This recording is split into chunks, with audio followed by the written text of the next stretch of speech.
Halo, perkenalkan, nama saya Stefanus Sehren. Saya dari kelas 12 IPA 3. Hari ini saya ingin mengerjakan tugas praktek dari pelajaran biologi. Tugas praktek ini judul materinya adalah praktikum metabolisme atau cara kerja enzim dengan air jeruk pada susu. Langsung saja saya akan melakukan pekerjaannya. Pertama-tama saya akan menunjuk bahannya. Yang pertama adalah 1 jeruk manis dan 1 jeruk nipis. Lalu 2 gelas berisi susu murni atau susu bubuk.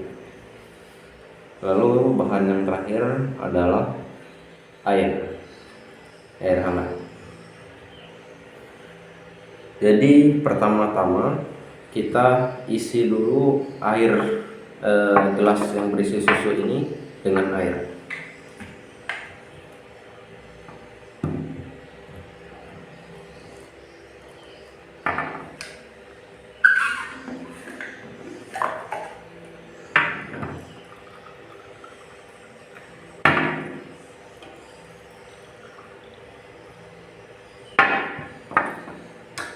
Setelah diberi air, kedua gelas ini susu ini harus dikocok agar susunya terlarut di dalam air.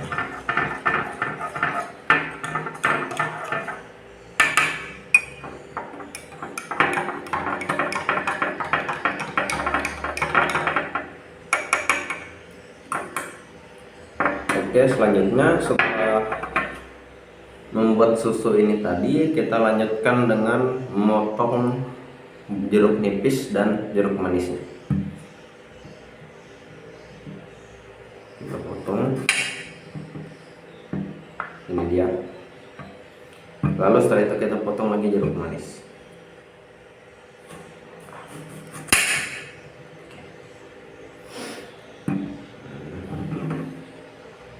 Untuk jeruk nipisnya karena ukurannya lebih kecil, kita potong lagi lebih banyak.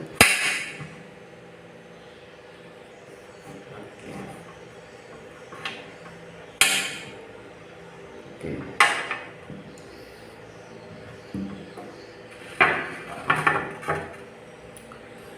Selanjutnya, setelah kita potong jeruk-jeruk ini, kita akan memeras ke dalam susunya. Yang pertama, jeruk nipis dulu.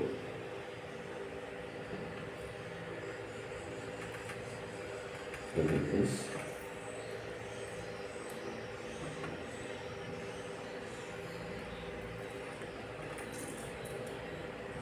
Setelah jeruk nipis, kita beri perasan jeruk manis.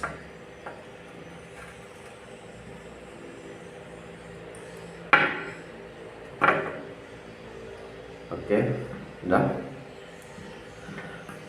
Setelah kita melakukan hal tersebut,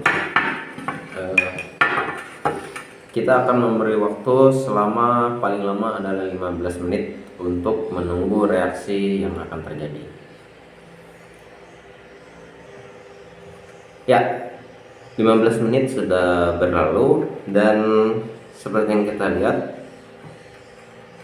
ini dia yang terjadi pada kedua buah susu. Yang pertama, susu yang diperas menggunakan jeruk manis, dan yang kedua adalah susu yang diperas menggunakan jeruk nipis.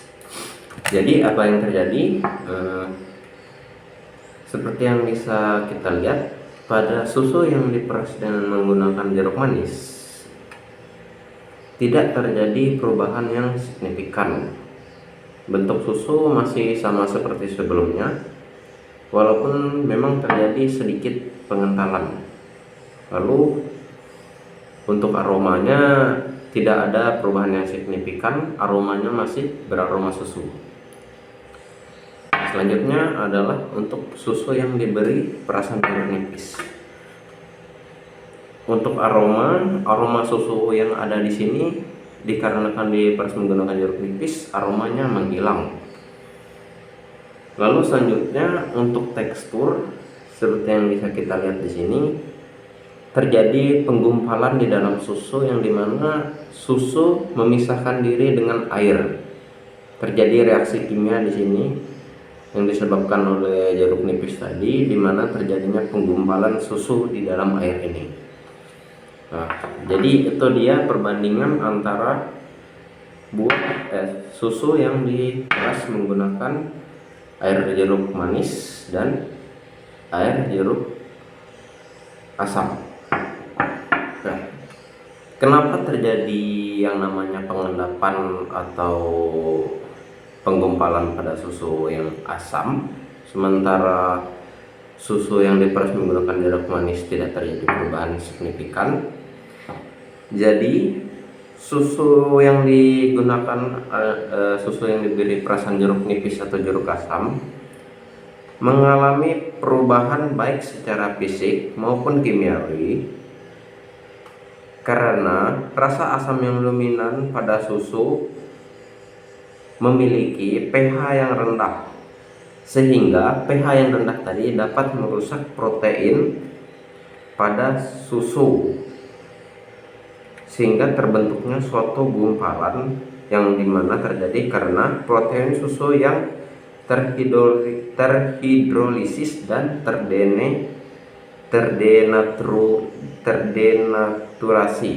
Nah, jika dibandingkan dengan susu yang diberi perasan jeruk manis dan jeruk asam mengalami suatu fenomena yang disebut terhidrolisis dan terdenaturasi.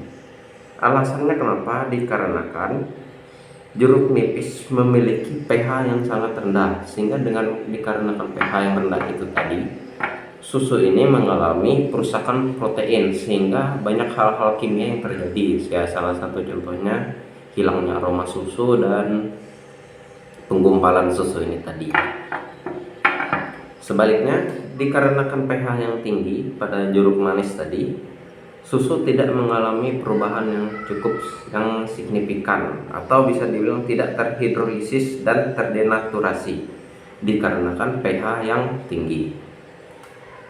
Nah, jadi kesimpulannya adalah penambahan asam dapat menyebabkan susu terhidrolisis dan terdenaturasi sehingga rasa dan teksturnya berubah, dan protein susu akan mengalami yang namanya perubahan jika mendapat pengaruh dari pH asam. Ya, demikian adalah penjelasan saya mengenai metabolisme atau cara kerja enzim dengan menggunakan jeruk manis dan jeruk asam atau nipis pada susu. Sekian dari saya. Apabila ada yang kekurangan, saya mohon maaf. Sekian dari saya. Terima kasih.